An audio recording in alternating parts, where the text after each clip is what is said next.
NOODLES chef. மறுபடியும் உங்களை ஒரு இன்ட்ரெஸ்டிங்கான ரெசிபியோட சந்திக்கிறதுல ரொம்பவே ஹாப்பியாக இருக்குங்க. இன்றைக்கி நம்ம வீடியோவில் ஒரு சூப்பரான இன்ட்ரெஸ்டிங்கான ரெசிபி தான் பார்க்க போகிறோம். ஒரு ப்ரான்ஸ் வச்சு ஒரு noodles soup, glass noodles use பண்ணி ஒரு தாய் ஸ்டைல் சூப் எப்படி பண்ணுறதுன்னு பார்க்கலாம். நீங்கள் நம்ம சேனல் புதுசாக இருந்தால் சப்ஸ்கிரைப் பட்டன் கிளிக் பண்ணிக்கோங்க. அப்போ தான் நம்ம வீடியோஸ் எல்லாமே நீங்கள் ரெகுலராக பார்க்கலாம். ஸோ வாங்க இந்த ரெசிபிக்கு தேவையான பொருட்கள் பார்க்கலாம். ஓகே ஃப்ரெண்ட்ஸ், வாங்க இந்த கிளாஸ் நூடுல்ஸ் சூப்புக்கு தேவையான பொருட்கள் பார்க்கலாம். நான் இன்றைக்கி 1/2 கிலோ அளவுக்கு இறால் எடுத்திருக்கேங்க. இறால் இன்றைக்கி தோலோடு எடுத்திருக்கேன். நீங்கள் தோல் நீக்கிட்டு கூட வேணால் யூஸ் பண்ணிக்கலாம். ஒரு பேக்கெட் கிளாஸ் நூடுல்ஸ் எடுத்திருக்கேன். இந்த கிளாஸ் நூடுல்ஸ் டிபார்ட்மெண்டல் ஸ்டோர்ஸில் கிடைக்கும். இது பார்க்குறதுக்கு ரொம்ப ஸ்டிஃபாக வயர் மாதிரி இருக்குங்க. ஆனால் கொதிக்கிற தண்ணியில் போட்டதுமே உங்களுக்கு அப்படியே கண்ணாடி மாதிரி மாறிடும். ஒரு 5லேருந்து 10 நிமிஷம் கொதிக்க வச்சாலே போதும். நல்லா சீக்கிரமாக இந்த கிளாஸ் நூடுல்ஸ் வெந்துருங்க. பாருங்கள், இப்போ கொதிக்கிற தண்ணியில் நம்ம நூடுல்ஸை போட்டிருக்கேன். போட்டதும் ஒரு 5 நிமிஷத்துலேயே பார்த்திங்கன்னா ரொம்ப நல்லா வெந்து அப்படி கண்ணாடி மாதிரி ஆயிரும். அதுக்கப்புறம் நம்மளுக்கு எந்த அளவுக்கு நீட்டாக வேணுமோ நம்ம அந்த கிளாஸ் நூடுல்ஸை கட் பண்ணிக்கலாம். பாருங்கள், இப்போ நம்ம நூடுல்ஸ் நல்லா கண்ணாடி மாதிரி வெந்துருச்சு. இப்போ அதை எந்த அளவுக்கு நீட்டாக வேணுமோ நம்ம கட் பண்ணி வடிகட்டி வச்சுக்கலாம்.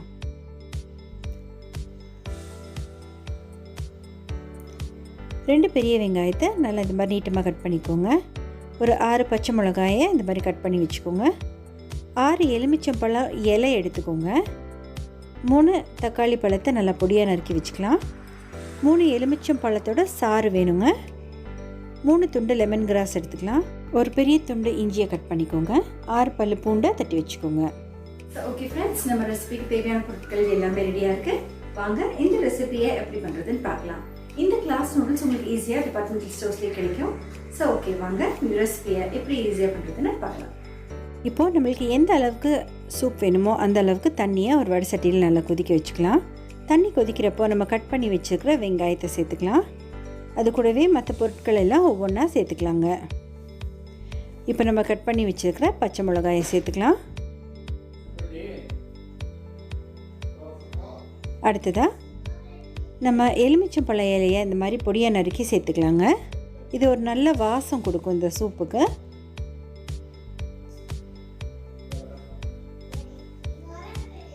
இப்போது நம்ம கட் பண்ணி வச்சுருக்கிற தக்காளி பழத்தை சேர்த்துக்கலாம்.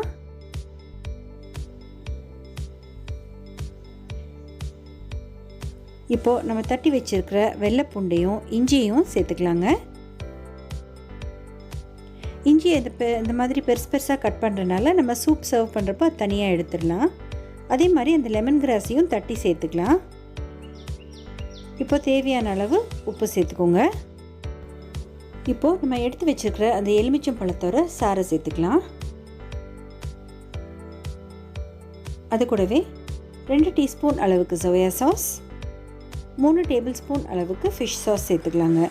இந்த ஃபிஷ் சாஸ் உங்களுக்கு ஈஸியாக டிபார்ட்மெண்டல் ஸ்டோர்ஸில் கிடைக்கும்.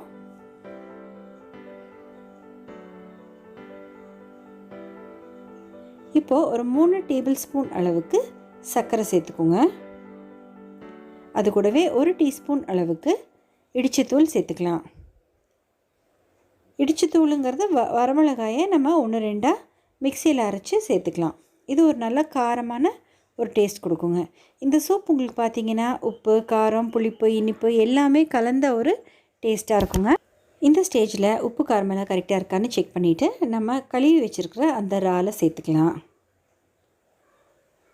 நான் இன்றைக்கி அந்த தோலோடு போட்டிருக்கேங்க. நீங்கள் தோல் உரித்து வேணாலும் சேர்த்துக்கலாம். இப்போது ஒரு கை நிறைய மல்லித்தலையை நல்லா பொடியாக நறுக்கி அதையும் சேர்த்துக்கலாம். இப்போ எல்லாத்தையுமே நல்லா கலந்து விட்டுக்கோங்க. உங்களுக்கு இறால் பார்த்திங்கன்னா ஒரு 5லேருந்து 7 நிமிஷத்துக்குள்ளேயே டக்குன்னு வெந்துடும். ரொம்ப நேரம் கொதிக்க வைக்கணும்னு அவசியம் இல்லை.